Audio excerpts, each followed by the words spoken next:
Good afternoon, all.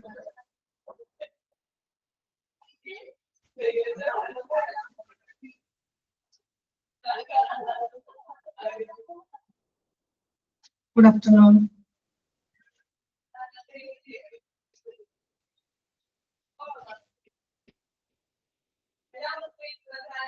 Good afternoon.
Okay, good afternoon.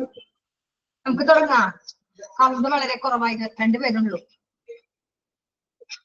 Okay, ഞാൻ screen share ചെയ്യേണ്ടത് കാണാൻ പറ്റുന്നുണ്ടോ നോക്കണം കേട്ടാ.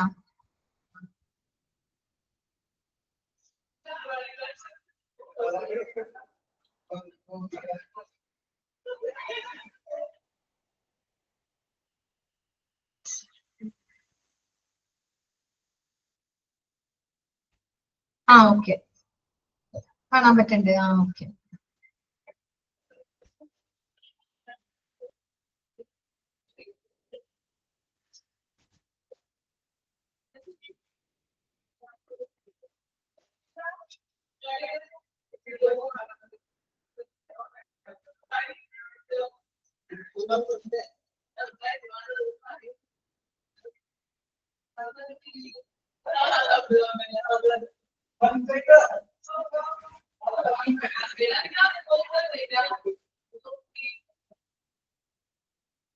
നമ്മുടെ കഴിഞ്ഞ ക്ലാസ്സിലെ പ്രീ ഡിസാസ്റ്റർ ഫേസ് നമ്മൾ എവിടെ വരെ എടുത്തു? കഴിഞ്ഞ ക്ലാസ്സില് നമ്മുടെ കഴിഞ്ഞ ക്ലാസ്സിലെ പ്രീ ഡിസാസ്റ്റർ ഫേസ് തീർന്നില്ലേ?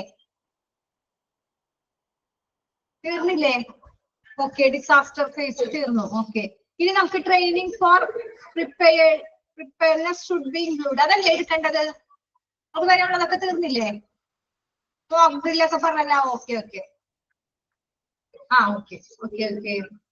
അപ്പൊ training for preparedness should include നമുക്ക് എടുക്കാം.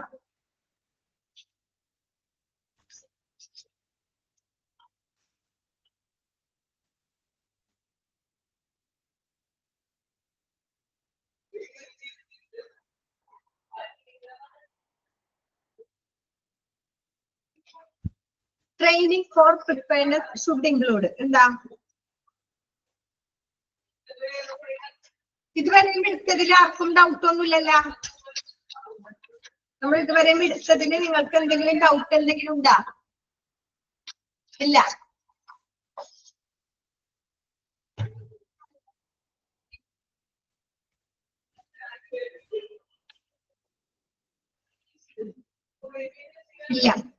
ഓക്കെ, ഇതിൽ പറയുന്നത് എന്താ? Training for preparedness should include.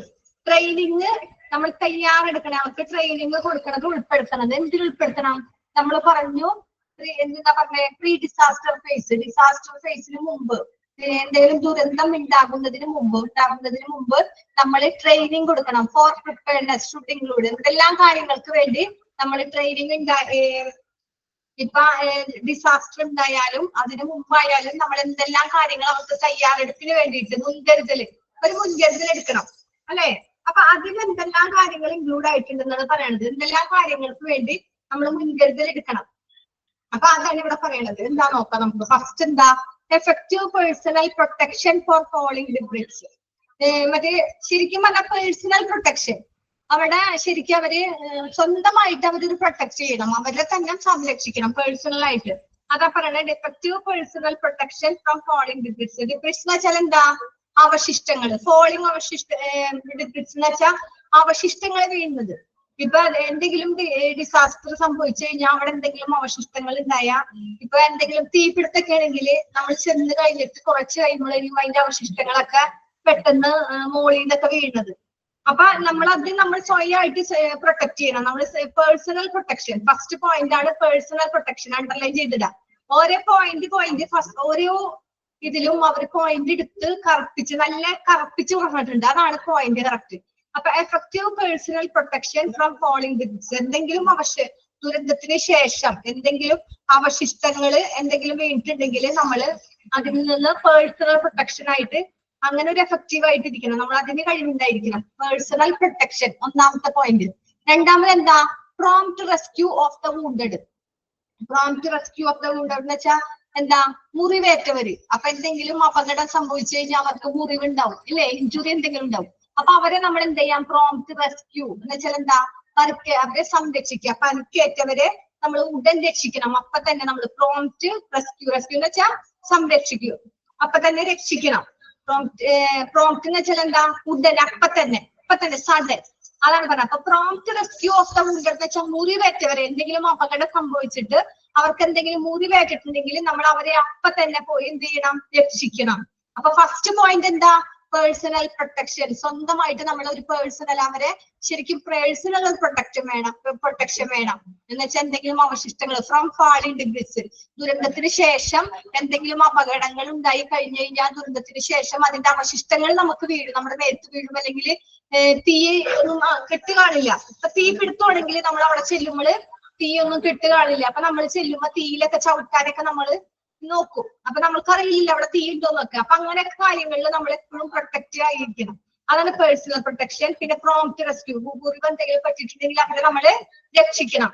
പിന്നെന്താ, triage of the wounded. Triage എന്നാണ്. ട്രിയാജ് എന്ന് വെച്ചാൽ എന്താ, വിചാരണ. ട്രിയാജ് എന്ന് വെച്ചാൽ എന്താ, വിചാരണ. മുറിവ് പറ്റിയവർക്ക് വിചാരണ കൊടുക്കാന്ന് വെച്ചാൽ എന്താ, അവരോട് നമ്മൾ ഓരോ കാര്യങ്ങൾ ചോദിച്ചറിയണം. മുറിവ് എന്തെങ്കിലും അപകടം പറ്റി, മുറിവ് എന്തെങ്കിലും ഇഞ്ചുറി, അവർക്ക് എന്തെങ്കിലും ഇത് പറ്റി കിടക്കുന്നതിന്റെ അടുത്ത് നമ്മൾ ചെന്നിട്ട് അവരോട് സംസാരിച്ച് അവരോട് കാര്യങ്ങൾ ചോദിച്ചറിയണം. അതാണ് ട്രിയാജ് എന്ന് പറയുന്നത്. Okay, triage of the wounded. അവരോട് വിചാരണ, അവരുടെ അടുത്ത് പോയി നമ്മൾ സംസാരിക്കുക. എന്തെങ്കിലും വേണോ, നിങ്ങൾക്ക് എന്താ, ഇപ്പൊ എങ്ങനെയുണ്ട്, കുഴപ്പമുണ്ടോ, ഓക്കെ ആണോ എന്നുള്ള കാര്യങ്ങളൊക്കെ നമ്മൾ അവരോട് പോയി സംസാരിക്കണം. അതാണ് ട്രിയാജ് ഉദ്ദേശിക്കുന്നത്. പിന്നെന്താ, resuscitation and first aid for injured victims. Resuscitation നമ്മൾ ഇതിനു മുമ്പ് പഠിച്ചിട്ടുണ്ടായി. എന്താ റിസസിറ്റേഷൻ, എന്താ, പുനരുത്തേജനം. ഉത്തേജനം എന്ന് വെച്ചാൽ ഫസ്റ്റ് എയ്ഡ്, ഇഞ്ചേർഡ് വിക്ടിംസ്. നമ്മൾ ഇതുപോലെ മുറിവിന്റെ കാര്യം പറഞ്ഞു, നമ്മൾ അവിടെ പറഞ്ഞു മുറിവുള്ളവരെ നമ്മൾ പെട്ടെന്ന് രക്ഷിക്കണം. പ്രോംപ്റ്റ് റെസ്ക്യൂ പറഞ്ഞു. അതുപോലെ തന്നെ നമ്മൾ നോക്കുമ്പോ ഒരുപാട് ചോര നിൽക്കണില്ല, മുറിവുണ്ട്, അങ്ങനെയൊക്കെ ആണെങ്കിൽ നമ്മളൊരു ഫസ്റ്റ് എയ്ഡ് ബോക്സ് നമ്മൾ എപ്പോഴും ഉണ്ടാവും, നമ്മുടെ ഒരു കരുതണം. എവിടെ ആ ഫസ്റ്റ് എയ്ഡ് ബോക്സ് എടുത്തുകൊണ്ട് വന്ന് നമ്മൾ അവർക്ക് അത്യാവശ്യം വേണ്ട ഒരു ഫസ്റ്റ് എയ്ഡ്, അല്ലെങ്കിൽ പെട്ടെന്ന് അവർക്ക് വെള്ളം എങ്ങനെ എന്തെങ്കിലും വേണം, അവർക്ക് എന്തെങ്കിലും ഒരു ബുദ്ധിമുട്ട് അവിടെ നിൽക്കുന്നവർക്ക് വന്നാൽ ഒരു ഫസ്റ്റ് എയ്ഡ് നമ്മളെ കൊണ്ടാവും വിധം ഒരു ഫസ്റ്റ് എയ്ഡ് കൊടുക്കണം. അതുപോലെ റിസസിറ്റേഷൻ അവർക്ക് എന്തിനാ, ഒരു പുനരുത്തേജനം അല്ലെ. അവരെ ഇങ്ങനെ ആ സമയത്ത് ഈ ഒരു ദുരന്തത്തിൽ പെട്ട് ആ ദുരന്തം വന്നിരിക്കുന്ന സമയത്ത് അവർക്കൊരു റിസസിറ്റേഷൻ, ഒരു പുനരുത്തേജനം ആൻഡ് ഫസ്റ്റ് എയ്ഡ് നമ്മളെ കൊണ്ട് ഇതൊരു ഫസ്റ്റ് എയ്ഡ് കൊടുക്കാൻ പറ്റണം. ഓക്കെ, അപ്പൊ നെക്സ്റ്റ് പോയിന്റ് എന്താ, പ്രിപ്പോസിഷനിങ് ഓഫ് റിലീഫ് സപ്ലൈ എന്ന് വെച്ചാൽ എന്താ, പ്രിപ്പോസിഷൻ ഓഫ് റിലീഫ് സപ്ലൈ എന്ന് വെച്ചാൽ മുൻകരുതൽ എടുക്കാം നമ്മൾ. അതാണ് പ്രിപ്പോസിഷനിങ്. എന്തിനാ മുൻകരുതൽ എടുക്കുക, ഇങ്ങനെ റിലീഫ് സപ്ലൈസ്. ആ സമയത്ത് surgical equipment, essential medicine, blanket എന്ന് പറഞ്ഞാൽ അവർക്ക് എന്തെങ്കിലുമൊക്കെ ഒരു ആവശ്യം വരും. ഇപ്പൊ വെള്ളപ്പൊക്കമാണ്, ഫ്ലഡ് വന്നവർക്ക് എന്തായിരിക്കും, ക്യാമ്പിലൊക്കെ കഴിയുന്ന ആൾക്കാർ അവരാണെങ്കിൽ വെള്ളപ്പൊക്കമൊക്കെ വന്നപ്പോ ഭയങ്കര അവര് സ്കൂളിലൊക്കെ ഒരുപാട് പേര് സ്കൂളില് ക്യാമ്പിലൊക്കെ താമസിച്ചിരുന്നു. അപ്പൊ അവരെ കാര്യം തന്നെ നമ്മൾ എടുത്തു നോക്കി, അവർക്ക് എങ്ങനെയാണ് ആ സമയത്ത് അവർക്ക് വേണ്ട കാര്യങ്ങൾ, ഒരുപാട് പേര് രാത്രിയൊക്കെ മഞ്ഞ് സമയത്തൊക്കെ കിടക്കുമ്പോൾ അവർക്ക് തണുത്ത് ഒരു പുതപ്പിന് വേണ്ടിയിട്ട്. അപ്പൊ അവർക്ക് വേണ്ട കാര്യങ്ങൾ എന്ത് എക്യുപ്മെന്റ് ആയാലും, സർജിക്കൽ എക്യുപ്മെന്റ് എന്ന് വെച്ചാൽ അവർക്കിപ്പോ ചെറിയൊരു മുറിവുള്ളൂ, പക്ഷെ അവർ ഹോസ്പിറ്റലൊന്നും പോകണില്ല. അപ്പൊ നമ്മൾ എന്ത് ചെയ്യും, ഒരു നമ്മളെ കൊണ്ടായത് ഒരു ഫസ്റ്റ് എയ്ഡ് ബോക്സ് എടുത്തുകൊണ്ട് വന്ന് അവരെ ഡ്രസ് ചെയ്ത് ക്ലീൻ ചെയ്തായിട്ട് സർജിക്കൽ എക്യുപ്മെന്റ് അങ്ങനത്തെ ഉള്ള കാര്യങ്ങൾ. പിന്നെ എസെൻഷ്യൽ മെഡിസിൻസ്, അവർക്ക് എന്തെങ്കിലും മെഡിസിൻസ് വേണമെങ്കിൽ, എന്തെങ്കിലും അവർക്ക് പൊട്ടിയിട്ടൊക്കെ ഉണ്ട്, അവിടെ മുറിഞ്ഞിട്ടൊക്കെ ഉണ്ടെങ്കിൽ അവർക്ക് എന്താ പെയിൻ ഉണ്ടാവും. അപ്പൊ നമ്മൾ എന്ത് നമ്മളെ കൊണ്ടാവും വിധം ഒരു മെഡിസിൻ കൊടുക്കുക, പെയിൻ കില്ലർ. അതാണ് എസെൻഷ്യൽ മെഡിസിൻസ്. പിന്നെ ബ്ലാങ്കറ്റ്സ്, എന്തെങ്കിലും പുതപ്പ് അങ്ങനെയൊക്കെ ആവശ്യം എന്തെങ്കിലും ഉണ്ടെങ്കിൽ അതും നമ്മൾ അവർക്ക് ചെയ്തു കൊടുക്കണം. അപ്പൊ റിലീഫ് സപ്ലൈസ്, അവർക്ക് അതിൽ നിന്നൊരു ആശ്വാസം കിട്ടി. നമുക്ക് അവർക്ക് റിലീഫ് കൊടുക്കാൻ പറ്റുന്ന കാര്യങ്ങളാണ് റിലീഫ് സപ്ലൈസ്. അവർക്ക് ഒരു ആശ്വാസം കൊടുക്കാൻ പറ്റി. പ്രിപ്പൊസിഷൻ എന്ന് വെച്ചാൽ എന്താ, നമ്മള് മുൻകരുതൽ എടുക്കണം. പ്രിപ്പൊസിഷൻ മുൻകരുതൽ എടുക്കണം. പിന്നെന്താ, establishment of temporary water supplies. എന്തെങ്കിലും വെള്ളത്തിന്റെ ആവശ്യമുള്ള സമയമൊക്കെ എങ്കിൽ നമ്മളത് വാട്ടർ സപ്ലൈ ചെയ്യണം. അത് സ്ഥിരമായിട്ടല്ല, ടെമ്പററി. ടെമ്പററി എന്ന് വെച്ചാല് ഇപ്പൊ എന്തെങ്കിലും തീയൊക്കെ പിടിച്ചിട്ടുണ്ട്, നമ്മൾ വെള്ളം അവിടെ എവിടെന്നെങ്കിലൊക്കെ അറേഞ്ച് ചെയ്ത് റെഡിയാക്കണം. അവിടെ ആ ഒരു പരിസരം കുറച്ച് കഴിഞ്ഞാൽ അത് പഴയതുപോലെ ആവും. കുറച്ച് കൂടി ഒരു ആ ഒരു സ്റ്റേജിൽ അവിടെ സ്ഥിരമായിട്ട് വേണ്ട, കുറച്ചും കൂടിയും കഴിഞ്ഞാൽ പിന്നെ അവിടെ അങ്ങനെ തന്നെ ആവണമെന്നില്ല, അത് അവിടെ നിന്ന് മാറും. അപ്പൊ ആ ഒരു സമയത്തിന് establishment of temporary water supplies, ആവശ്യത്തിനനുസരിച്ച് അവരെ എപ്പോഴും സ്ഥിരമായിട്ടല്ല, താൽക്കാലികമായിട്ട് നമ്മളൊരു വാട്ടർ സപ്ലൈ റെഡിയാക്കി കൊടുക്കണം. Allocation of responsibilities for different relief activities. എന്താ, വിവിധ ദുരിതാശ്വാസ പ്രവർത്തനം നമ്മൾ പറഞ്ഞു, അലോക്കേഷൻ അനുവദിക്കണം. നമ്മുടെ ഉത്തരവാദിത്വം എന്താ, ഡിഫറെന്റ് റിലീഫ് ആക്ടിവിറ്റീസ് എന്ന് വെച്ചാല് ഇവർക്ക് റിലീഫായിട്ട്, റിലീഫ് എന്ന് വെച്ചാൽ പല ഡിഫറെന്റ് റിലീഫ് ആക്ടിവിറ്റീസ് എന്ന് വെച്ചാൽ എന്താ, ദുരിതാശ്വാസ പ്രവർത്തനങ്ങൾ, ആശ്വാസം കിട്ടുന്നവർക്ക് ദുരിതാശ്വാസ പ്രവർത്തനങ്ങൾ ഉണ്ട്. അപ്പൊ അതിന്റെ ചുമതലകളൊക്കെ നമ്മൾ ഏറ്റെടുക്കുക. എന്നിട്ട് അതിനുള്ള വേണ്ട കാര്യങ്ങൾ, ഇപ്പൊ ഇവർക്ക് നമ്മൾ വെള്ളപ്പൊക്കം തന്നെ വന്നപ്പോ നമ്മൾക്ക് ഒരുപാട് ദുരിതാശ്വാസ ക്യാമ്പുകൾ വന്ന് അവർക്ക് തന്നെ ഒരുപാട് കാര്യങ്ങൾ നമുക്ക് എവിടെ നിന്നൊക്കെയാണ് നമുക്ക് ഇങ്ങനെ ഓരോ കാര്യങ്ങൾ കിട്ടിയത്. നമുക്ക് ബ്ലാങ്കറ്റ്സ് ആയിട്ട്, കുട്ടികൾക്ക് കഴിക്കാനായിട്ട്, പിന്നെ ലേഡീസിന് ആവശ്യമുള്ള സാധനങ്ങൾ, അങ്ങനെ ഒരുപാട് സാധനങ്ങൾ നമുക്ക് ഓരോ ക്യാമ്പിൽ നിന്ന് ഡിഫറെന്റ് റിലീഫ് ആക്ടിവിറ്റീസ് എന്ന് വെച്ചാൽ ഓരോ സ്ഥലത്തു നിന്ന് നമുക്കത് കിട്ടിയിരുന്നു അല്ലെ. അപ്പൊ നമ്മൾ ഇന്ന സ്ഥലത്തില്ല, വ്യത്യാസപ്പെട്ട നമുക്ക് പല തരത്തിലും റിലീഫ് ചെയ്യാൻ പറ്റും, നമുക്ക് അവരോട് ആശ്വസിപ്പിക്കാൻ പറ്റും അല്ലെ. അപ്പൊ അങ്ങനെ റിലീഫ് ആക്ടിവിറ്റി നമ്മുടെ ഈ പല ആക്ടിവിറ്റീസ് ഉപയോഗിച്ചിട്ട് അവർക്ക് ആശ്വാസം കിട്ടാവുന്ന രീതിയിൽ നമ്മൾക്ക് അവരെ ആ ഒരു അനുവദിക്കണം, അവരെ ഒരു അത് നമ്മളെ ഉത്തരവാദിത്വമാണ്. അതാണ് പറഞ്ഞ ദുരിതാശ്വാസ പ്രവർത്തനങ്ങൾക്കായിട്ട് നമ്മുടെ ചുമതലകൾ വിനിയോഗിക്കണം. നമ്മളെ കൊണ്ടായും വിധം നമുക്ക് എന്താ റിലീഫ് അവർക്ക് ചെയ്തു കൊടുക്കാൻ പറ്റണേ, അങ്ങനത്തെ ഒരു രീതിയിൽ നമ്മള് ആക്ടിവിറ്റീസ് നമ്മൾക്ക് കൊണ്ടാവും വിധം നമ്മൾ ചെയ്തു കൊടുക്കണം. അതിന് നല്ല റെസ്പോൺസിബിലിറ്റി ഉണ്ടാവണം. ഓക്കെ, അപ്പൊ ഫസ്റ്റ് പോയിന്റ് നിങ്ങൾ ഇത് മാത്രം നോക്കിയാൽ മതി. പേഴ്സണൽ പ്രൊട്ടക്ഷൻ, എന്തിൽ നിന്നാ പേഴ്സണൽ പ്രൊട്ടക്ഷൻ വേണ്ടതെന്ന് പറഞ്ഞാലാണ് ഫോളിംഗ് ഡിഫിക്സ്, എന്തെങ്കിലും അവസ്ഥകൾ വീണാലോ തീയൊക്കെ ഉണ്ടെങ്കിൽ വെള്ളമൊക്കെ ഉണ്ട് അങ്ങനത്തെ ഒക്കെ ഉള്ള എന്തെങ്കിലും നമ്മൾ സ്വന്തമായിട്ട് പേഴ്സണൽ പ്രൊട്ടക്ഷൻ. പിന്നെ പ്രോംപ്റ്റ് റെസ്ക്യൂ, അപ്പൊ തന്നെ നമ്മൾ എന്ത് ചെയ്യണം, റെസ്ക്യൂ രക്ഷപ്പെടുത്താം. പിന്നെ ട്രിയാഗ്, നമ്മൾ അവരെ പോയി വിചാരണ ചെയ്യാം, മുറിഞ്ഞ് വീണ് കിടക്കുന്നവരൊക്കെ ട്രിയാഗ്. പിന്നെ റെസിസിറ്റേഷൻ ആൻഡ് ഫസ്റ്റ് എയ്ഡ്, പുനർജീവനം കൊടുക്കാം, അതുപോലെ തന്നെ ഫസ്റ്റ് എയ്ഡും കൊടുക്കാം. പിന്നെ പ്രിപ്പോസിഷൻ ഓഫ് റിലീഫ് സപ്ലൈസ്, അവർക്ക് ആശ്വാസം കിട്ടാൻ വേണ്ടിയിട്ട് എന്താണോ സപ്ലൈ ചെയ്യാൻ പറ്റുന്നത് അത് നമ്മളെ കൊണ്ട് ചെയ്യാം. അവിടെ 3 തന്നിട്ടുണ്ട്, surgical equipment, essential medicines, blankets. പിന്നെ establishment of temporary water supplies, water supply ആവശ്യമുണ്ടെങ്കിൽ അങ്ങനത്തെ ഉള്ള കാര്യങ്ങൾ റെഡിയാക്കി കൊടുക്കാം. അതുപോലെ തന്നെ allocation of responsibilities, allocation of responsibilities. Okay, അത്രയും കാര്യങ്ങൾ എന്തിലുള്ളതാ, training for preparedness should include. Okay, എല്ലാവരും ഇല്ലേ അവിടെ? ഓക്കെ, സൂര്യ. നെക്സ്റ്റ് എന്താ, പ്രീ ഡിസാസ്റ്റർ പ്ലാനിങ്. നമ്മൾ പറഞ്ഞത് ഇപ്പൊ ഡിസാസ്റ്ററിന്റെ അതിന്റെ പ്ലാനിങ് എങ്ങനെയാണ്. അപ്പൊ പ്രീ ഡിസാസ്റ്റർ പ്ലാനിങ്ങിന്റെ formation of hospital disaster management committee. എന്താ, ഈ ദുരന്തത്തിന് മുമ്പുള്ള ആസൂത്രണമാണ് നമ്മൾ. ആ ദുരന്തത്തിന് മുമ്പുള്ള ആസൂത്രണത്തിന് വേണ്ടിയിട്ട് ഹോസ്പിറ്റലില് ഡിസാസ്റ്റർ മാനേജ്മെന്റ് കമ്മിറ്റി രൂപീകരിക്കണം, ഫോർമേഷൻ ചെയ്യണം. ഓക്കെ, അതാണ് പറഞ്ഞത്. പ്രീ ഡിസാസ്റ്റർ പ്ലാനിങ്, ദുരന്തത്തിന് മുമ്പ് ഒരു ആസൂത്രണം എന്ന നിലയ്ക്ക്, ദുരന്തത്തിന് മുമ്പ് പ്ലാനിങ് എന്ന നിലയ്ക്ക് നമ്മൾ എന്ത് വേണം, ഹോസ്പിറ്റലില് ഡിസാസ്റ്റർ മാനേജ്മെന്റ് കമ്മിറ്റി രൂപീകരിക്കണം. ഹോസ്പിറ്റലിലെ ഡിസാസ്റ്റർ മാനേജ്മെന്റ് കമ്മിറ്റി രൂപീകരിക്കണം. ഇങ്ങനെ ഒരു കമ്മിറ്റി രൂപീകരിച്ചു കഴിഞ്ഞാൽ അതിൽ മെമ്പർ ഉൾപ്പെടുത്തണം. ഏതെല്ലാം മെമ്പർ, എങ്ങനത്തെ മെമ്പർ വേണം എന്നാണ് താഴെ പറയണത്. 14 തരം മെമ്പർ ഉണ്ട്. അപ്പൊ ഓരോന്നും പോയിന്റ് ആയിട്ട് ഓർത്തിരിക്കാം. 14 തരം മെമ്പേഴ്സിനെ നമ്മൾ ഉൾപ്പെടുത്തണം. ഫസ്റ്റ് വേണ്ട മെമ്പർ ആരാ? ദ ഹോസ്പിറ്റൽ അഡ്മിനിസ്ട്രേഷൻ അല്ലെ. അപ്പൊ ഏറ്റവും മെയിൻ ആയിട്ട് ഒരു ഹോസ്പിറ്റൽ ഡിസാസ്റ്റർ ഹോസ്പിറ്റൽ മാനേജ്മെന്റിന്റെ നമ്മൾ രൂപീകരിക്കാനായിട്ട് ഒരു ഹോസ്പിറ്റലില് എന്തെന്നാ നമ്മൾ പറയണേ, ഒരു ഹോസ്പിറ്റലില് ഹോസ്പിറ്റൽ മാനേജ്മെന്റ് കമ്മിറ്റി അത് രൂപീകരിക്കാനായിട്ട് 14 മെമ്പർ ഇൻക്ലൂഡ് ആവണം. എത്ര മെമ്പർ? 14 മെമ്പർ ഇൻക്ലൂഡ് ആവണം. അതിലെ ഫസ്റ്റ് മെമ്പർ ആണ് the hospital administration. First member hospital administration. Second ആരാ? മെമ്പർ അല്ലെങ്കിൽ members from the hospital management board. ഹോസ്പിറ്റലിലെ മാനേജ്മെന്റ് ബോർഡിൽ നിന്നുള്ള ഒരു മെമ്പർ. ഓക്കെ. അപ്പൊ രണ്ടാമത്തെ ആളാരാ? ഹോസ്പിറ്റൽ മാനേജ്മെന്റ് ബോർഡിൽ നിന്ന് ഏതെങ്കിലും ഒരു മെമ്പർ ആയിരിക്കണം. ഓക്കെ. മെമ്പർ അല്ലെങ്കിൽ മെമ്പേഴ്സ്, ഒന്നോ രണ്ടോ മെമ്പർ ആവാം. അതാണ് മെമ്പേഴ്സ് എന്ന് പറഞ്ഞത്. ഒരു മെമ്പർ അല്ലെങ്കിൽ അതിൽ കൂടുതലാവാം. അപ്പൊ ഫസ്റ്റ് വേണ്ടത് ഹോസ്പിറ്റൽ അഡ്മിനിസ്ട്രേഷൻ വേണം. അതുപോലെ തന്നെ സെക്കൻഡ് ആരാ? Members from the hospital management board. Hospital management ബോർഡിൽ നിന്ന് ഏതെങ്കിലും മെമ്പർ. പിന്നെ ആരാ വേണ്ട? മൂന്നാമതായിട്ട് ദ ചീഫ് അല്ലെങ്കിൽ head of various clinical departments. Clinical ഡിപ്പാർട്ട്മെന്റിൽ നിന്ന് അവരുടെ ഹെഡ് അല്ലെങ്കിൽ അവരുടെ ചീഫ് വേണം. ഓക്കെ. ആരാ വേണ്ടേ? മൂന്നാമതായിട്ട് ഒരു ഹോസ്പിറ്റൽ ഡിസാസ്റ്റർ മാനേജ്മെന്റ് രൂപീകരിക്കാൻ മൂന്നാമതായിട്ട് വേണ്ടത് ആരാ? വേരിയസ് ക്ലിനിക്കൽ ഡിപ്പാർട്ട്മെന്റിൽ നിന്ന് ഏതെങ്കിലും ഒരുപാട് ക്ലിനിക്കൽ ഡിപ്പാർട്ട്മെന്റ് അല്ലേ ഉണ്ട്.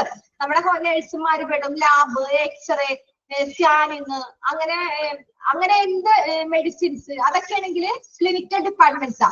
അതിന്റെ ഏത് ക്ലിനിക്കൽ ഡിപ്പാർട്ട്മെന്റ്സ് ആയാലും അതിൽ നിന്ന് ഒരു ചീഫ് അല്ലെങ്കിൽ ഒരു ഹെഡ് ഉണ്ടായിരിക്കണം. ഓക്കെ. നാലാമത് ആരാ വേണ്ടേ? Various ancillary departments. Ancillary departments എന്ന് വെച്ചാൽ എന്താ? അനുബന്ധ വകുപ്പ്. ഓരോ അനുബന്ധ വകുപ്പ് എന്ന് വെച്ചാൽ എന്താ? ആ ഹോസ്പിറ്റലിൽ നമ്മൾ പറഞ്ഞു ക്ലിനിക്കൽ ഡിപ്പാർട്ട്മെന്റ് കഴിഞ്ഞു. ക്ലിനിക്കൽ ഡിപ്പാർട്ട്മെന്റിലാണ് പരിശോധന രീതി. ക്ലിനിക്കൽ എന്ന് വെച്ചാൽ എന്താ? നമ്മൾ രോഗിനെ ട്രീറ്റ്മെന്റ് ചെയ്യണത് ക്ലിനിക്കലാണ്. അവിടെ ട്രീറ്റ്മെന്റ് ചെയ്യുക, കെയർ കൊടുക്കുക, അങ്ങനത്തെ കാര്യങ്ങളാണ്. ആ ഡിപ്പാർട്ട്മെന്റ് എന്ന് പറയുമ്പോൾ എക്സ്റേ, സ്കാനിങ് എല്ലാം പെടും.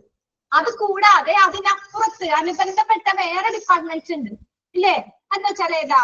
ഇപ്പൊ സെക്യൂരിറ്റിയുടെ ഒരു ഡിപ്പാർട്ട്മെന്റ് ഉണ്ടാവും. സെക്യൂരിറ്റി മാത്രമായിട്ട് ആ ഹോസ്പിറ്റലില് ഫസ്റ്റ് എൻട്രി വരുമ്പോ തന്നെ ഒരു സെക്യൂരിറ്റി ഉണ്ടാവും. പിന്നെ ഹോസ്പിറ്റലിൽ ഇങ്ങനെ വരുമ്പോ ഉണ്ടാവും. അപ്പൊ സെക്യൂരിറ്റിമാർക്ക് ഒരു ഡിപ്പാർട്ട്മെന്റ്സ് ഉണ്ടാവും.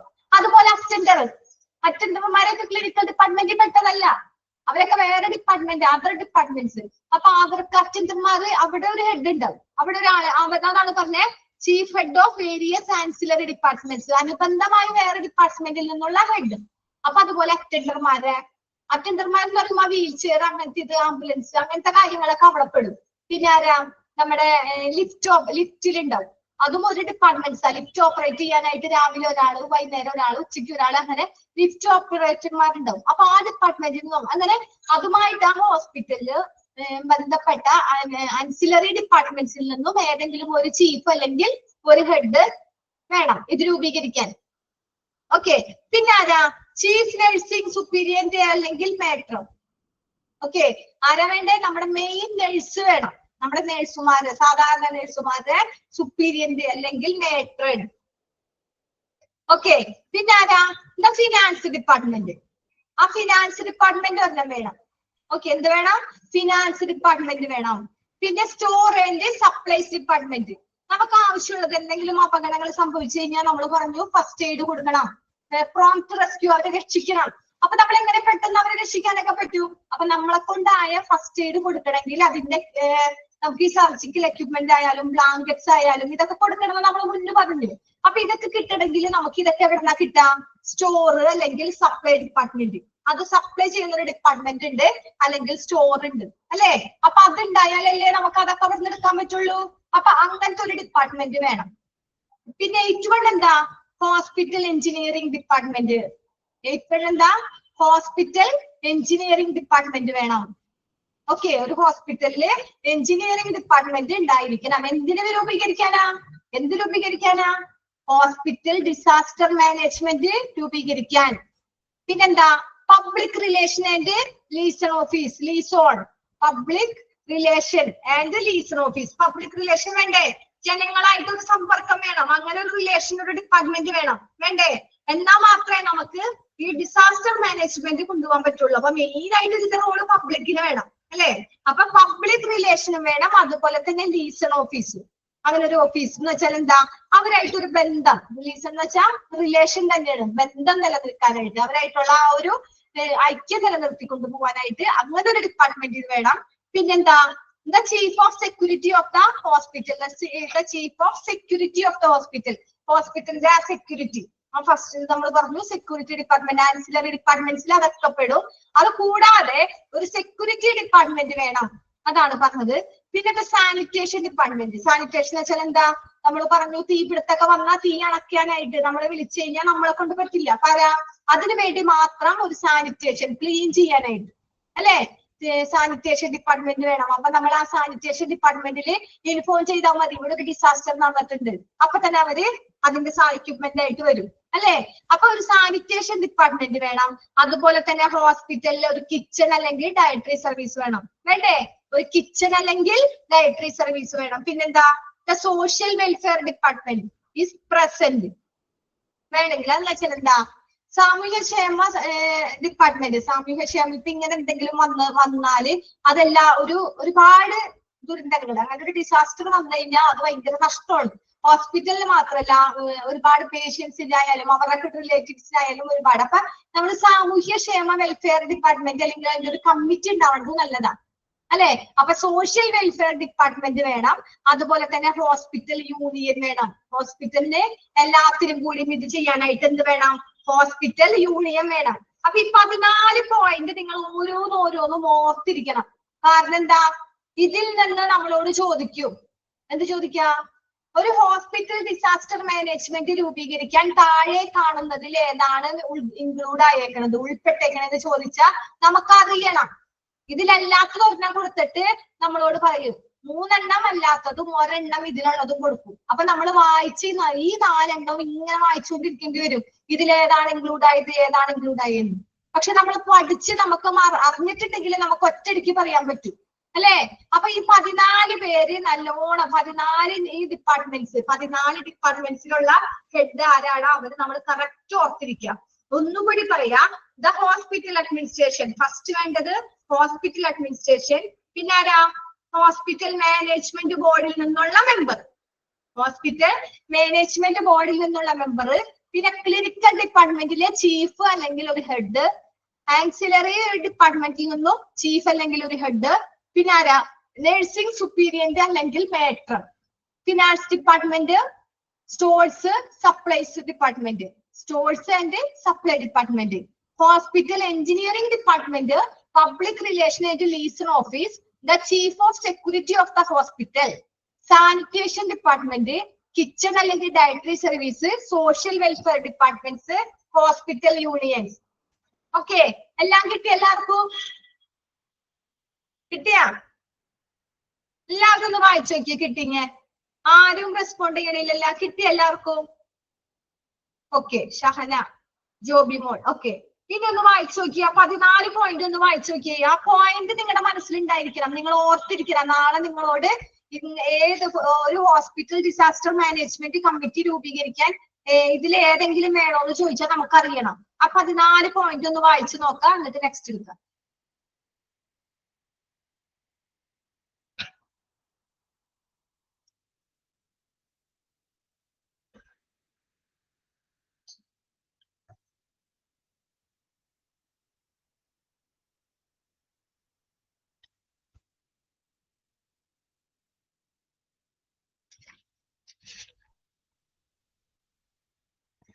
ഓക്കെ, വായിച്ചു നോക്കി എല്ലാരും? ഓക്കെ, നെക്സ്റ്റ് എന്താ? നെക്സ്റ്റ് എന്താ? Initiation of central command structure. ഇല്ല, ഹോസ്പിറ്റൽ. അയ്യോ, എന്താ മെസ്സേജ് കണ്ടില്ലല്ലോ.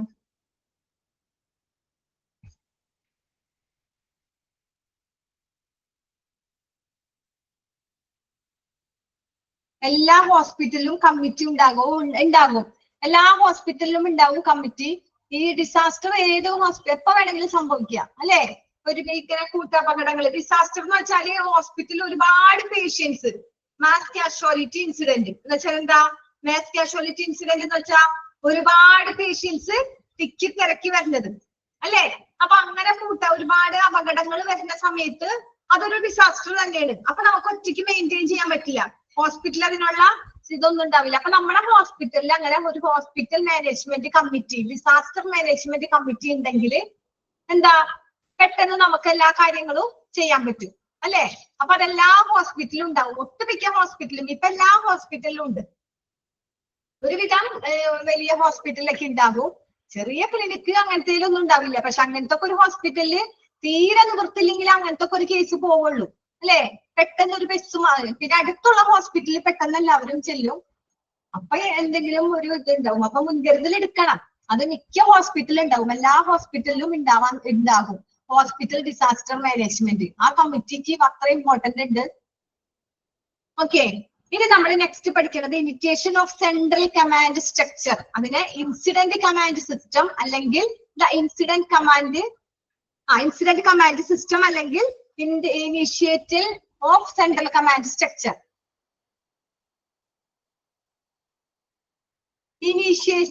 ഇനീഷ്യേഷൻ എന്ന് വെച്ചാൽ എന്താ? ഇനീഷ്യേഷൻ എന്ന് വെച്ചാൽ തുടക്കം, ഫസ്റ്റ്, ഒരു ആരംഭം എന്ന് വെച്ചാൽ എന്താ? Central command structure. അപ്പൊ എന്ന് വെച്ചാൽ ഈ കമാൻഡ് സ്ട്രക്ചറിന്റെ, നമ്മൾ പറഞ്ഞു സെൻട്രൽ കമാൻഡ് സ്ട്രക്ചറിന്റെ ഒരു തുടക്കം എന്ന് വെച്ചാൽ ഇൻസിഡന്റ് കമാൻഡ് സിസ്റ്റം ആണ്. അതിന് എന്തെങ്കിലും പ്രശ്നങ്ങൾ, എന്തെങ്കിലും പ്രോബ്ലം, എന്തൊരു സംഭവം ഉണ്ടായി കഴിഞ്ഞാൽ നമ്മളത് എന്ത് ചെയ്യും? കമാൻഡ് ചെയ്യണത് എന്താണെന്ന് നോക്കാം. നമുക്ക് ഇവിടെ പറഞ്ഞേക്കുന്നത് ഇൻസിഡന്റ് കമാൻഡ് സിസ്റ്റം. അവിടെ അണ്ടർലൈൻ ചെയ്തിടാ. ICSന്റെ ഫുൾ ഫോം ഇമ്പോർട്ടന്റ് ആണ്. ICSന്റെ full form incident command system underline ചെയ്തിടാ. ഇൻസിഡന്റ് കമാൻഡ് സിസ്റ്റം എന്നാൽ എന്താ? Is a standardized approach to the command, control and coordination of emergency response, providing a common hierarchy within which responders from multiple agencies can be effective. അപ്പൊ എന്താ പറഞ്ഞേ?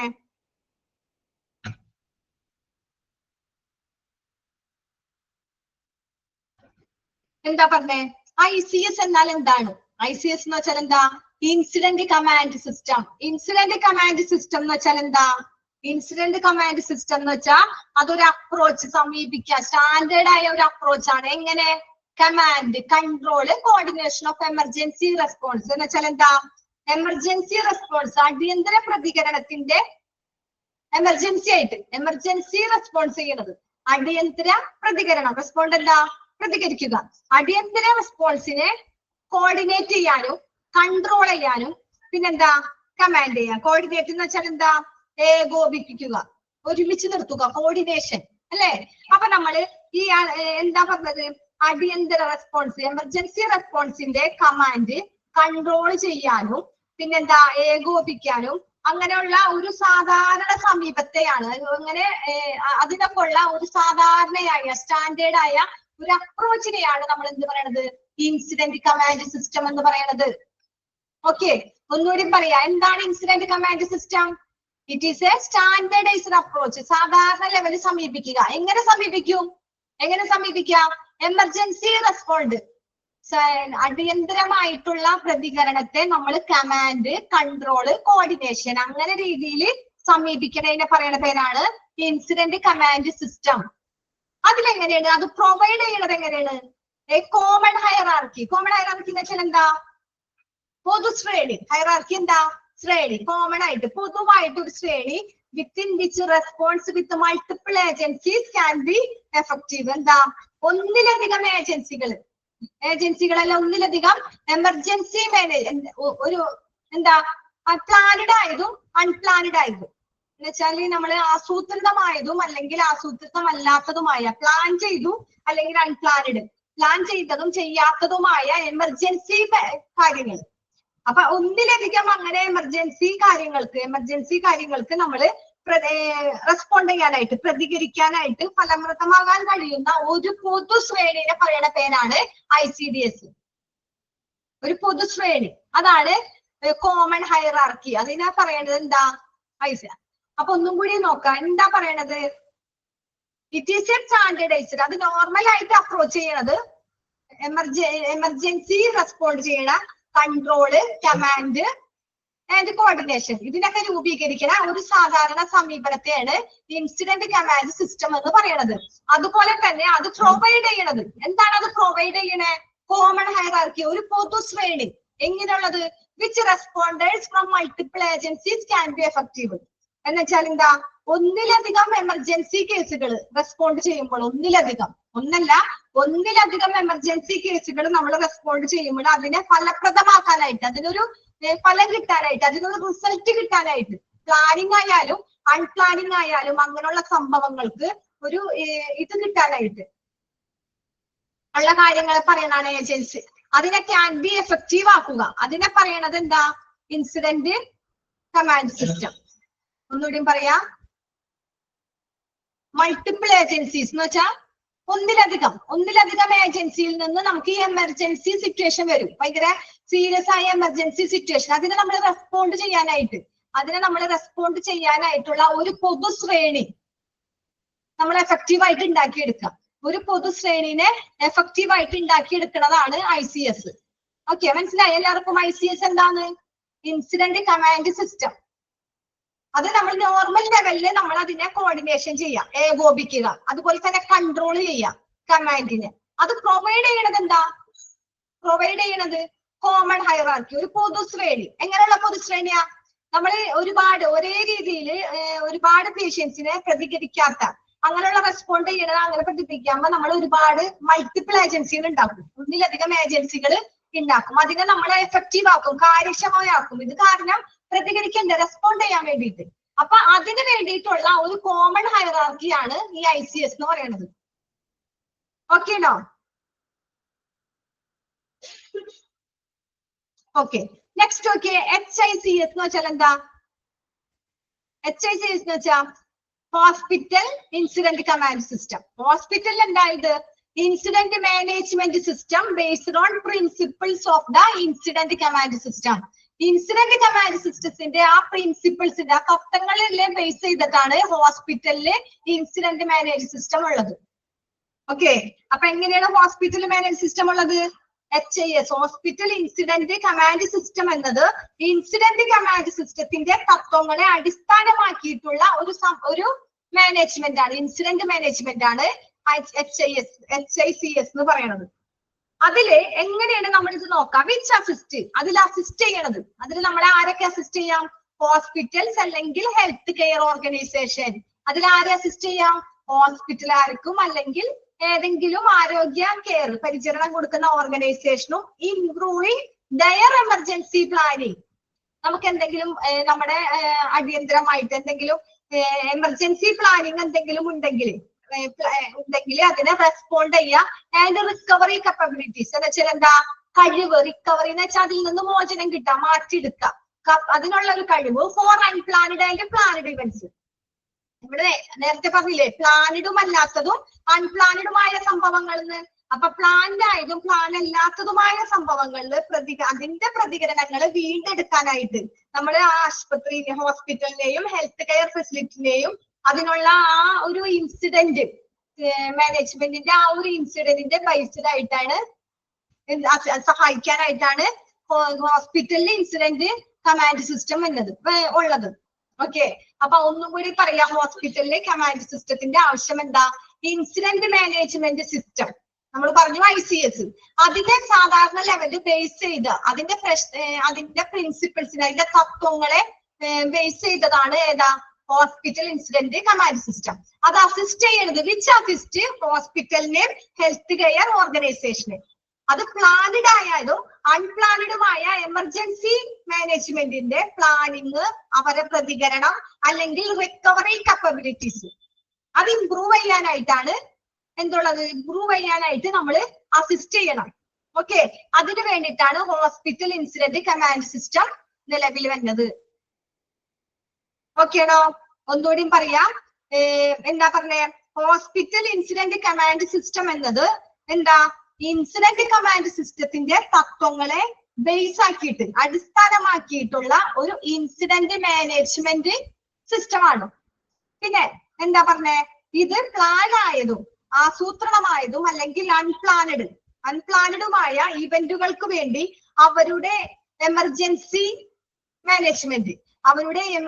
മാനേജ്മെന്റിന്റെ planning, response, recovery കപ്പബിലിറ്റീസ്, അതിനെല്ലാത്തിനെയും കൂടി നമ്മൾ assistant ചെയ്യണം. അതിനു വേണ്ടിയിട്ടാണ് HICS നമ്മൾ രൂപീകരിക്കുന്നത്, ഹോസ്പിറ്റൽ ഇൻസിഡന്റ് കമാൻഡ് സിസ്റ്റം എന്നത്. ഓക്കെ, അപ്പൊ അതാണ് 2 പോയിന്റ്. ഒരെണ്ണം ICS-ഉം ഒരെണ്ണം ഹോസ്പിറ്റൽ ICS-ഉം. ICS-ന്റെ തത്വങ്ങളെ ബേസ് ആക്കിക്കൊണ്ടാണ് ഹോസ്പിറ്റൽ ഇൻസിഡന്റ് കമാൻഡ് സിസ്റ്റം വരുന്നത്. ഓക്കെ, നെക്സ്റ്റ് എന്താ? Incident staff functions. Incident staff function എന്ന് വെച്ചാൽ എന്താ? നമ്മൾ എന്തെങ്കിലും സംഭവങ്ങൾ ഉണ്ടായി കഴിഞ്ഞാൽ അതിന്റെ പ്രവർത്തകർ ആരൊക്കെയാണ്? എങ്ങനെയാണ് ഇൻസിഡന്റിന്റെ പ്രവർത്തകർ? എങ്ങനെ നമുക്ക് എന്തെങ്കിലും സംഭവം ഉണ്ടായി, അപ്പൊ അവിടുത്തെ സ്റ്റാഫിന്റെ പ്രവർത്തനം അല്ലെ? അപ്പൊ നമ്മളിപ്പോ സ്റ്റാഫിന്റെ കാര്യം നമ്മൾ പറഞ്ഞു, ആ 14 മെമ്പേഴ്സിന്റെ കാര്യം പറഞ്ഞില്ലേ? അപ്പൊ അതിൽ ഓരോ സ്റ്റാഫിന്റെ കാര്യം പറഞ്ഞു. അപ്പൊ ആ സമയത്ത് അവരെങ്ങനെയാണ് പ്രവർത്തിക്കുന്നത്? ഇൻസിഡന്റ് സ്റ്റാഫിന്റെ ഫങ്ഷൻസ് നോക്കാം. ഫസ്റ്റത്തെ ഇൻസിഡന്റ് കമാൻഡർ. ഫസ്റ്റത്തെ എന്താ? Incident commander. ഒരു സംഭവ കമാൻഡർ ഉണ്ടാവും ഫസ്റ്റ്. പിന്നെന്താ പറഞ്ഞേ? ഇൻസിഡന്റ് കമാൻഡർ എങ്ങനെയാണ് നോക്കാം. Manage all aspects of the hospital, participation in operating the disaster operation. എന്താ പറഞ്ഞത്? Manage all aspects. നമ്മള് മാനേജ് ചെയ്യണം എല്ലാ വശങ്ങളും, ഹോസ്പിറ്റലിന്റെ എല്ലാ വശങ്ങളും, ദുരന്ത പ്രവർത്തനങ്ങളിൽ ഹോസ്പിറ്റലിന്റെ പങ്കാളിത്തത്തിന്റെ എല്ലാ വശങ്ങളും കൈകാര്യം ചെയ്യണം. അതാണ് ഫസ്റ്റ് പോയിന്റ്. അതാണ് ഇൻസിഡന്റ് കമാൻഡ്. എന്താ ഇൻസിഡന്റ് കമാൻഡ്? ദുരന്ത പ്രവർത്തനത്തിൽ എന്തെങ്കിലും ഡിസാസ്റ്റർ സംഭവിച്ച അതിന്റെ പ്രവർത്തനത്തില് ഹോസ്പിറ്റലിന്റെ പങ്കാളിത്തത്തിന്റെ എല്ലാ വശങ്ങളും കൈകാര്യം ചെയ്യണം. ആര്? Incident commander. ആരാണ് ഇത് കൈകാര്യം ചെയ്യേണ്ടത്? Incident commander. രണ്ടാമത്തെ പബ്ലിക് റിലേഷൻ ഓഫീസർ. രണ്ടാമത്തെ പോയിന്റ് എന്താ? Public relation officer. എന്താ പബ്ലിക് റിലേഷൻ ഓഫീസർ? മെഡിക്കൽ എന്താ നമുക്ക് നോക്കാം. Circulation of all information, medical or otherwise. Circulation of all the information, medical or otherwise.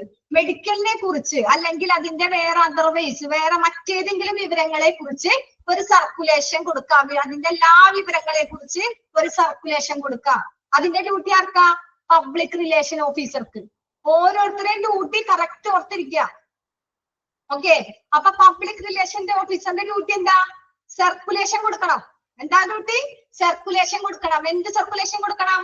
Medical അല്ലെങ്കിൽ മറ്റേതെങ്കിലും അതർവൈസ് അതിനെ കുറിച്ച് ഓൾ ദ ഇൻഫർമേഷൻ, ആ ഇൻഫർമേഷനെ കുറിച്ച് ആ ഇൻഫർമേഷൻ അത് സർക്കുലേഷൻ കൊടുക്കാം. അതാണ് പബ്ലിക് റിലേഷന്റെ ഡ്യൂട്ടി. മൂന്നാമത്തെ പോയിന്റ് ആണ് സേഫ്റ്റി ആൻഡ് സെക്യൂരിറ്റി. സുരക്ഷയും സുരക്ഷിതത്വവും. സേഫ്റ്റി ആൻഡ് സെക്യൂരിറ്റി എന്താ? Operating and alerting all the security staff with the hospital and developing them. എന്താ? ഹോസ്പിറ്റലിലെ എല്ലാ സുരക്ഷാ ജീവനക്കാരെയും പ്രവർത്തനക്ഷമമാക്കുകയും അതുപോലെ തന്നെ അലർട്ട് ചെയ്യുകയും അവരെ നമ്മൾ വിന്യസിപ്പിച്ചെടുക്കുകയും വേണം. ഓക്കെ, ഒന്നുകൂടി പറയാം. Safety and security. നമ്മൾ സേഫ്റ്റി എന്ന് പറയുമ്പോൾ സുരക്ഷ നോക്കണം, സുരക്ഷിതത്വം നോക്കണം. നമ്മുടെ ഒരു സുരക്ഷയും സുരക്ഷിതത്വവും. അത് ഓപ്പറേറ്റിംഗ്, നമ്മൾ അലർട്ട് ആയിരിക്കാം. സെക്യൂരിറ്റി സ്റ്റാഫ് ഉണ്ട്, നമ്മുടെ സാധനമൊക്കെ സംരക്ഷിക്കുന്ന ഒരു സെക്യൂരിറ്റി സ്റ്റാഫ് ഉണ്ട് വിത്ത് ദ ഹോസ്പിറ്റൽ. അത് ഹോസ്പിറ്റലിന്റെ ഉള്ളിൽ ഉണ്ടാവും. അവരെ നമ്മൾ ഡിപ്ലോയിങ് എന്ന് വെച്ചാൽ അവരെ നമ്മള് ക്ലാസ് ഒക്കെ കൊടുത്ത് മോട്ടിവേഷൻ ഒക്കെ കൊടുത്ത് അവരെ നമ്മൾ വിന്യസിപ്പിച്ച് വെച്ചേക്കെ അല്ലെ? അപ്പൊ നമ്മൾ എന്ത് ചെയ്യണം? ഹോസ്പിറ്റലിൽ എല്ലാ സുരക്ഷാ ജീവനക്കാരെയും, സെക്യൂരിറ്റി സ്റ്റാഫിനെ, ഹോസ്പിറ്റലിലുള്ള എല്ലാ സുരക്ഷാ ജീവനക്കാരും. അപ്പൊ ഹോസ്പിറ്റൽ ഡിസാസ്റ്റർ മാനേജ്മെന്റിന്റെ മെമ്പർ അല്ലേ അവര്?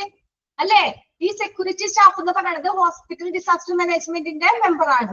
അപ്പൊ ഈ ഹോസ്പിറ്റലിലെ എല്ലാ സുരക്ഷാ ജീവനക്കാരെ പ്രവർത്തനക്ഷമമാക്കുകയും അതുപോലെ തന്നെ അലർട്ടായിട്ടിരിക്കണം. പെട്ടെന്ന് എപ്പോഴാ എന്ത് സംഭവിക്കാന്ന് പറയാൻ പറ്റില്ല. അപ്പൊ അലർട്ടാക്കിയിരിക്കുകയും അതുപോലെ തന്നെ അവരെ വിന്യസിപ്പിക്കുകയും ചെയ്യണം. നാലാമത്തെ പോയിന്റ് ആണ് ലിസൺ ഓഫീസർ. ലിസൺ ഓഫീസർ എന്താ? Collaborate with the other agencies to the victims of MCI, disaster providing rescue and relief. എന്താണ് പറഞ്ഞത് നമ്മള്? MCI എന്താ? കഴിഞ്ഞ ക്ലാസ്സിൽ പഠിച്ചിരുന്നു. MCI എന്താ? MCI? Mass casualty incident. എല്ലാവരും മറന്നുപോയാ? MCI എന്താ?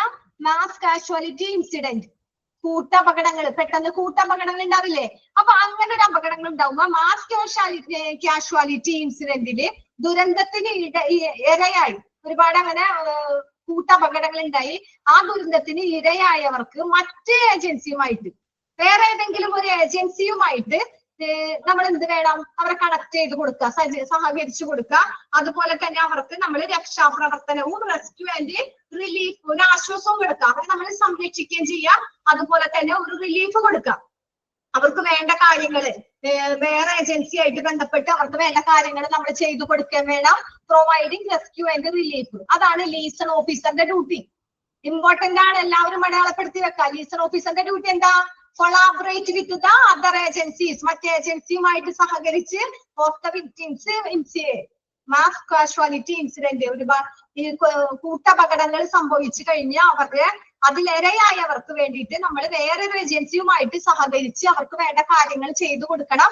അതുപോലെ തന്നെ പ്രൊവൈഡിങ് റെസ്ക്യൂ ആൻഡ് റിലീഫ്, അവർക്കൊരു റെസ്ക്യൂ ഒരു ഇതും കൊടുക്കുകയും വേണം, അതുപോലെ തന്നെ റിലീഫ് ഒരു ആശ്വാസമാകുകയും വേണം. ഓക്കെ, അഞ്ചാമത്താണ് പ്ലാനിംഗ് ചീഫ്. പ്ലാനിംഗ് ചീഫ് എന്താ? Responsible for the manpower planning. Manpower എന്ന് വെച്ചാൽ മനുഷ്യശക്തി ആസൂത്രണത്തിന്റെ, മനുഷ്യന്റെ മാൻ പവർ കൂട്ടുക, അതിനുള്ള ഒരു പ്ലാനിങ് കൊടുക്കുക, അതാണ് പ്ലാനിംഗ് ചീഫ്. ആ ചീഫിന്റെ മെയിൻ പ്ലാനിങ് എന്താ? മാൻ പവർ കൊടുക്കുക. മാൻ പവർ അതാണ് ഇമ്പോർട്ടന്റ്, അണ്ടർലൈൻ ചെയ്തിടാം. മാൻ പവർ ആരാ കൊടുക്കണ്ടേ? Planning chief. ഇത് ക്വസ്റ്റ്യൻസിന് ചോദിക്കും, നിങ്ങളോട് ചോദിക്കും. ഇതില് മാൻ പവർ പ്ലാനിങ് ആരുടെ ഡ്യൂട്ടിയാണ്? ആരുടെ ഡ്യൂട്ടിയാ?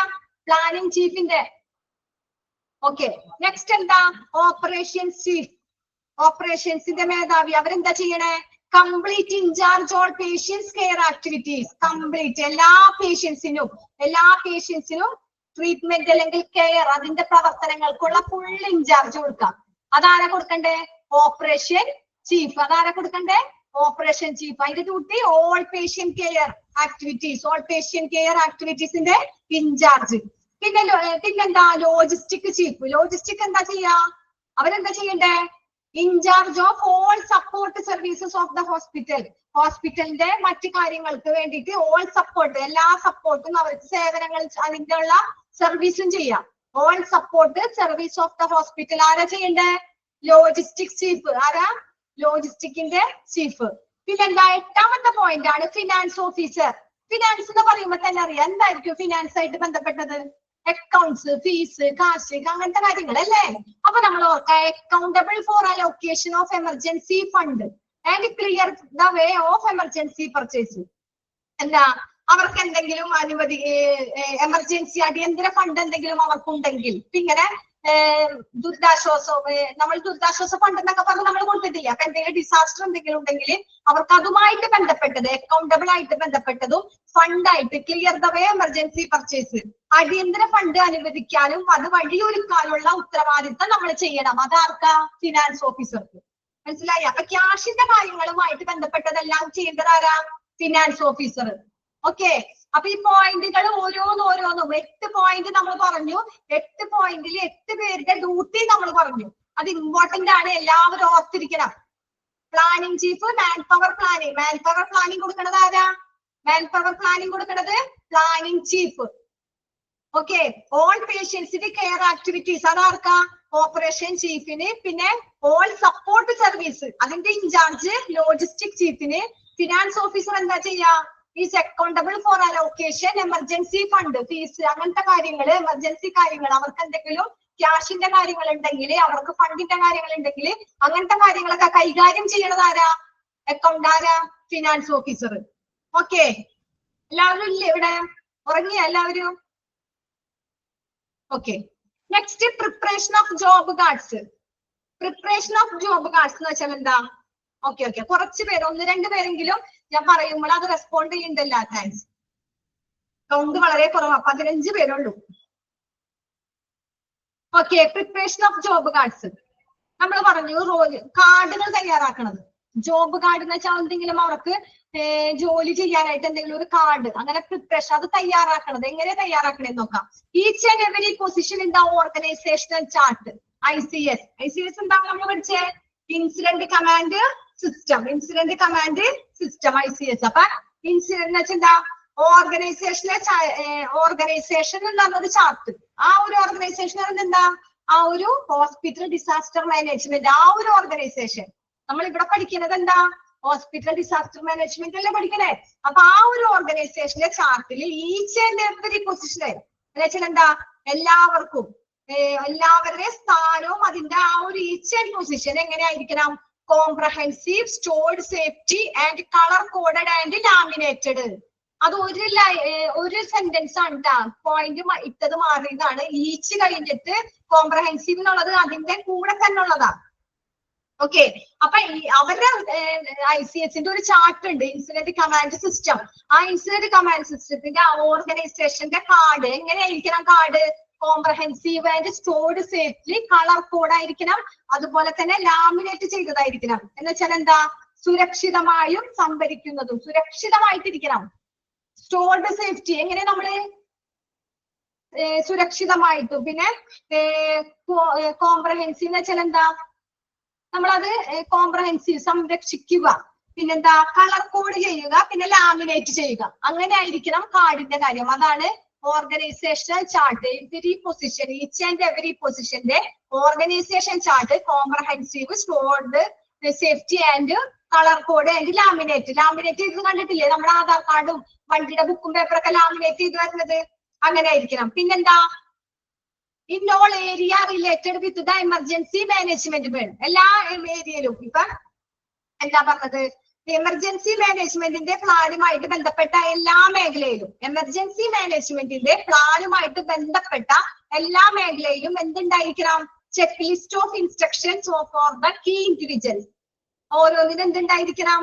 പ്രധാന വ്യക്തികൾക്കുള്ള ഓരോ നിർദ്ദേശങ്ങളിൽ ഒരു ചെക്ക് ലിസ്റ്റ് ഉണ്ടായിരിക്കണം, അല്ലെ? ഇൻസ്ട്രക്ഷൻ നമ്മൾ ഒരു ചെക്ക് ലിസ്റ്റ് കൊടുക്കണം അവർക്കപ്പൊ ഇൻഡിവിജ്വൽസ് പ്രധാനപ്പെട്ടവർക്ക് ഓരോ കീക്ക് ഒരു ചെക്ക് ലിസ്റ്റ്. അതാണ് ഓൾ ദ ഏരിയ, എല്ലാ ഏരിയയിലും ബന്ധപ്പെട്ട ഒരു എമർജൻസി മാനേജ്മെന്റ് പ്ലാൻ ഉണ്ടായിരിക്കണം. അതുപോലെ തന്നെ checklist of instruction for the key of individuals, പ്രധാന വ്യക്തികൾക്കുള്ള നിർദ്ദേശങ്ങളുടെ ഒരു checklist. Information needed for the individual, അവർ വ്യക്തികൾക്ക് എന്തെങ്കിലും ഇൻഫർമേഷൻ, അവർക്ക് എന്തെങ്കിലും കാര്യങ്ങൾ അറിയണമെങ്കിൽ, എന്തെങ്കിലും വേണമെങ്കിൽ അതിന്റെ കാര്യങ്ങൾ, വ്യക്തിക്ക് ആവശ്യമായ വിവരങ്ങൾ നമ്മൾ ചെയ്തു കൊടുക്കണം. Colour code for different category staff, അവിടുത്തെ സ്റ്റാഫിനൊക്കെ പല കളർ കോഡ് ഉണ്ടായിരിക്കണം. കളർ കോഡ് എന്ന് വെച്ചാൽ എന്താ? ഇപ്പൊ ഇപ്പുറത്തെ സൈഡ് റെസ്ക്യൂ, അവര് ഫുള്ള് സ്റ്റാഫ് ഈ ഡിസാസ്റ്റർ മാനേജ്മെന്റിന്റെ സംരക്ഷിക്കാൻ വന്നേക്കുന്ന സ്റ്റാഫാണ്, റെസ്ക്യൂ സ്റ്റാഫാണ്. അപ്പൊ വൈറ്റ് ഇട്ടവര് ഒരു കൂട്ടം, ബ്ലൂ ഇട്ടവര് ഒരു കൂട്ടം, ഗ്രീൻ ഇട്ടവര്, അങ്ങനെ ഓരോ കളർ കോഡ് ഉണ്ടായിരിക്കണം. ഡിഫറെന്റ് കാറ്റഗറിയിൽ പല കാറ്റഗറി ആക്കിയിട്ട് അതിനൊരു ഡ്രസ് കോഡ് ഉണ്ടാക്കിയേക്കണം. അതാണ് കളർ കോഡ് എന്ന് പറയുന്നത്. പിന്നെ plan activation of different areas of hospital, അതുകൂടി നോക്കാം. എന്താ അത്? ഹോസ്പിറ്റലിലെ വിവിധ മേഖലകളിൽ സജീവമാക്കാനുള്ള പദ്ധതികൾ എന്താണെന്ന്, പ്ലാൻ എന്താ നോക്കാം. നമ്മൾ ഓരോ ഏരിയകള് തയ്യാറാക്കാനുള്ള ഒരു പ്ലാന്. ഫസ്റ്റ് കമാൻഡ് സെന്റർ വേണം. ഫസ്റ്റ് എന്ത് വേണം? ഒരു കമാൻഡ് സെന്റർ വേണം, ഉത്തരവ് പുറപ്പെടുവിക്കണം, വേണ്ടേ? പിന്നെന്താ രണ്ടാമത്തെ? കമ്മ്യൂണിക്കേഷൻസ് ഓഫീസ് അല്ലെങ്കിൽ paging, hotline area, telephone exchanging. സംസാരിക്കാനായിട്ട്, ഒരു കമ്മ്യൂണിക്കേഷൻ ചെയ്യാനായിട്ട് ഒന്നല്ലെങ്കിൽ ഒരു കമ്മ്യൂണിക്കേഷൻ ഓഫീസ് വേണം, അല്ലെങ്കിൽ ഫോൺ ചെയ്യാനുള്ള ഒരു ടെലിഫോൺ എക്സ്ചേഞ്ച് വേണം, അല്ലെങ്കിൽ മീഡിയ വഴി, മാധ്യമം വഴി, പേജിങ് വഴി നമുക്ക് അങ്ങോട്ട് ഇവിടെ കോൺടാക്ട് ചെയ്യാനായിട്ടുള്ള ഒരു പേജിങ് വേണം. അങ്ങനെ എന്തെങ്കിലും ഹോട്ട്ലൈൻ ഏരിയ എന്തായാലും ഏതെങ്കിലും ഒരെണ്ണം വേണം. എന്നാൽ മാത്രമേ നമുക്ക് ഏരിയക്ക് അവരോട് പ്ലാനൊക്കെ പറയാൻ പറ്റുള്ളൂ, അല്ലെ? എല്ലാവരെയും വിളിച്ച് കിട്ടണം എന്നില്ല. അപ്പൊ എല്ലാവർക്കും കിട്ടും. ഇപ്പൊ എല്ലാവർക്കും നമുക്ക് എന്താണ്, കുറച്ചൊരു 5 പേരാണെങ്കിലും നമ്മളൊരു ഗ്രൂപ്പ് ഉണ്ടാക്കും, വാട്സപ്പ് ഗ്രൂപ്പ്. ഓരോരുത്തർക്ക് നമ്മൾ സെപ്പറേറ്റ് ഇട്ട് കൊടുക്കണ്ട, നമുക്ക് പറയേണ്ട കാര്യങ്ങള് ആ ഒരു ഗ്രൂപ്പിൽ ഇട്ട് കൊടുത്താൽ മതി. അതുപോലെ തന്നെ കമ്മ്യൂണിക്കേഷൻ ഓഫീസ്, അല്ലെങ്കിൽ ഒരു ടെലിഫോൺ എക്സ്ചേഞ്ച്, അല്ലെങ്കിൽ ഒരു പേജിങ്, ഇങ്ങനെ എന്തെങ്കിലും ഉണ്ടായിരിക്കണം എല്ലാവരോട് കോൺടാക്ട് ചെയ്യാനായിട്ട്. പിന്നെ മൂന്നാമത്തതാണ് സെക്യൂരിറ്റി ഓഫീസ് അല്ലെങ്കിൽ പോലീസ് പിക്കപ്പ്. ഇങ്ങനെ എന്തെങ്കിലും വന്നു കഴിഞ്ഞാൽ നമുക്ക് സെക്യൂരിറ്റി വേണ്ടേ? അപ്പൊ സെക്യൂരിറ്റി ഓഫീസ് ഉണ്ടായിരിക്കണം. അതുപോലെ തന്നെ അല്ലെങ്കിൽ ഒരു പോലീസിന്റെ ഒരു നമുക്ക് കാവലായിട്ട് ഒരു ചെറിയ പോലീസ് പിക്കറ്റ് ഉണ്ടായിരിക്കണം. പിന്നെ റിസപ്ഷൻ അല്ലെങ്കിൽ ത്രിയാഗ് ഏരിയ ഉണ്ടായിരിക്കണം. എന്ന് വെച്ചാൽ റിസപ്ഷൻ വേണം. എന്തിന്റെ ഫീസ് കാര്യങ്ങള് അക്കൗണ്ടബിൾ നമ്മൾ പറഞ്ഞു. ഫിനാൻസ് ഓഫീസർ വേണമെന്ന്. ഈ ഫിനാൻസ് ഓഫീസർ അതൊക്കെ എവിടെയാണ്? അതൊക്കെ റിസപ്ഷനിലാണ്. അപ്പൊ ഒരു റിസപ്ഷൻ വേണം. അതുപോലെ തന്നെ ത്രിയാഗ് ഏരിയ എന്ന് വെച്ചാൽ വിചാരണ നടത്താൻ, എന്തെങ്കിലും എൻക്വയറി, എന്തെങ്കിലും അന്വേഷണത്തിന് എന്തെങ്കിലും വേണമെങ്കിൽ ആ ഒരു ഏരിയ വേണം. പിന്നെന്താ? ഡീകണ്ടമിനേഷൻ ഏരിയ. ഡീകണ്ടമിനേഷൻ ഏരിയ ആവശ്യമുണ്ടെങ്കിൽ മാത്രം, ഈ നീഡഡ് എഴുതിയിട്ടുണ്ട്, അത് ആവശ്യമുണ്ടെങ്കിൽ മാത്രം അണുവിമുക്തമാക്കാൻ, അല്ലെ? ഇപ്പൊ ഡീകണ്ടമിനേഷൻ ഏരിയ എന്ന് വെച്ചാൽ അണുവിമുക്തമാക്കാൻ. എന്തെങ്കിലും തീ പിടിച്ചു കഴിഞ്ഞ് പെട്ടെന്ന് നമ്മുടെ റെസ്ക്യൂ ചെയ്യാനായിട്ട് നമ്മൾ എന്ത് ചെയ്യും? അവര് വെള്ളമൊക്കെ കൊണ്ടുവന്ന് അവിടെ തീയൊക്കെ കിടത്തി. തീ കെടുത്തെങ്കിലും ആ ഏരിയ ഫുൾ എന്തായിരിക്കും, വെള്ളവും ചാരവും തീയുടെ അവശിഷ്ടങ്ങളൊക്കെ കൊണ്ട് വൃത്തികേടായിട്ട് കിടക്കുക. അപ്പൊ അതൊന്ന് ക്ലീൻ ചെയ്യാനായിട്ട് എന്ത് വേണം, ഡിക്കണ്ടമിനേഷൻ ഏരിയ വേണം, വേണ്ടയാണ് വിമുക്തമാക്കണ ഏരിയ വേണം. പിന്നെ മൈനർ ട്രീറ്റ്മെന്റ് ഏരിയ എന്ന് വെച്ചാൽ എന്താ, ചെറിയ ചികിത്സാ മേഖല എന്ന് വെച്ചാൽ പെട്ടെന്ന് ആർക്കെങ്കിലും അവിടെ മുറിവ് എന്തെങ്കിലുമൊക്കെ വന്നു കഴിഞ്ഞാൽ ഒരു ഫസ്റ്റ് എയ്ഡ് കൊടുക്കാനായിട്ടുള്ള ഒരു ചെറിയ ട്രീറ്റ്മെന്റ് ഏരിയ വേണം.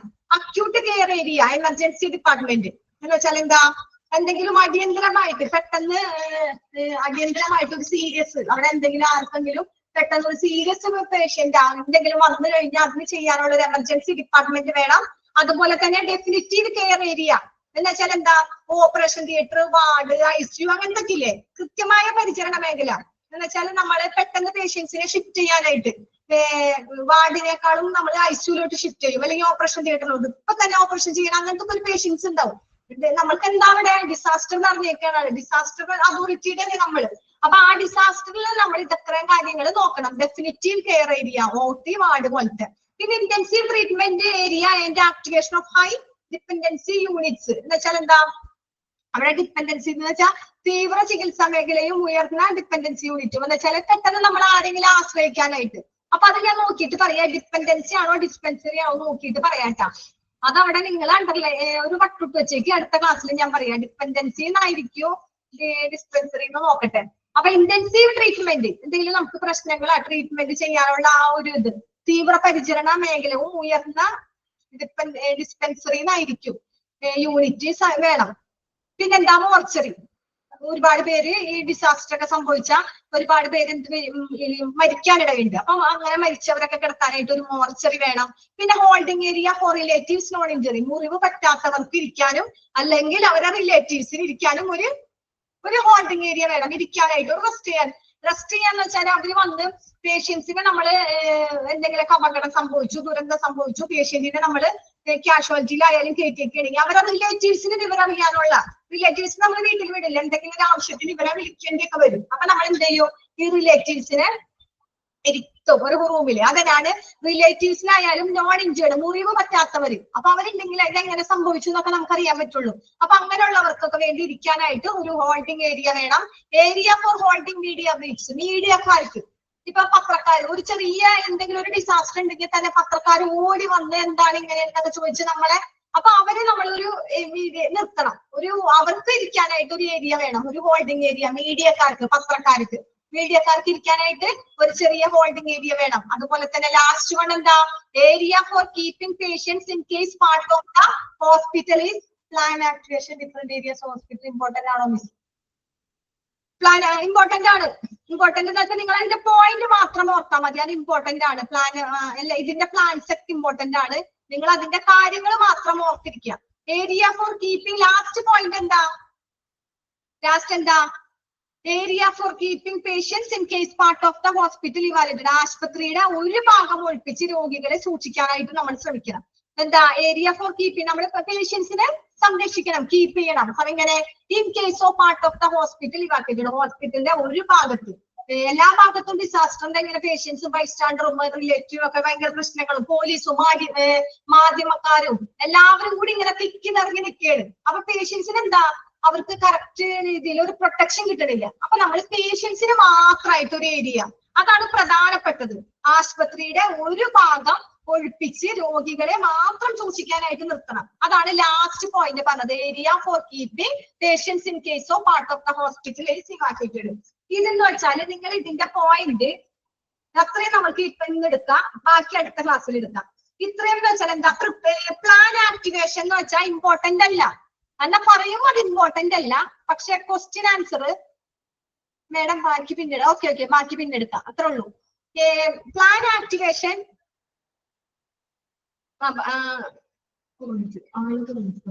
ബാക്കി പിന്നെടുക്കാം. Plan activation of different area hospital എന്ന് പറഞ്ഞാൽ എന്താ, ആ പ്ലാനില് ഡിഫറെന്റ് ഏരിയയിൽ എന്തെല്ലാം പ്ലാൻ വേണം, ഒരു എന്തൊക്കെ വേണം എന്നുള്ളത് നമ്മൾ അറിഞ്ഞിരിക്കാൻ വേണ്ടിയിട്ടാ. സെക്യൂരിറ്റി ഓഫീസർ, റിസപ്ഷൻ അത്ര വലിയ ഇമ്പോർട്ടന്റ് അല്ല, ക്വസ്റ്റ്യൻസിന് വരാൻ സാധ്യതയില്ല. ഓക്കെ, എന്നാലും നിങ്ങൾ അറിഞ്ഞിരുന്നോ, ഈ ക്വസ്റ്റ്യൻ ഉള്ള ആൾക്ക് ഇതിന് എന്തെങ്കിലും ചോദിച്ചാലോ. അപ്പൊ മോർച്ചറി വേണം, ഒരു ഹോൾഡിംഗ് ഏരിയ വേണം. ഹോൾഡിംഗ് ഏരിയ 2 പേർക്ക് വേണം, മീഡിയക്കാർക്കും വേണം, പിന്നെ ആർക്ക് വേണ്ടേ, പേഷ്യൻസിന്റെ റിലേറ്റീവ്സിന് അല്ലെങ്കിൽ ഇഞ്ചുറി നേടിയവർക്ക്. ഓക്കെ, ഓക്കെ എന്നാ. അപ്പൊ ഇത്രയും കാര്യങ്ങൾ എല്ലാവരും വീട്ടിൽ നിന്ന് വായിച്ച് മനസ്സിലാക്കി വരാം. എന്തെങ്കിലും സംശയം ഉണ്ടെങ്കിൽ നമുക്ക് അടുത്ത ക്ലാസ്സിൽ ഡിസ്കസ് ചെയ്യാം. Okay, thank you. അതിന്റെ പേര് Thank you, ma'am. Thank you very much. Thank you, ma'am. Thank you, ma'am. Thank you.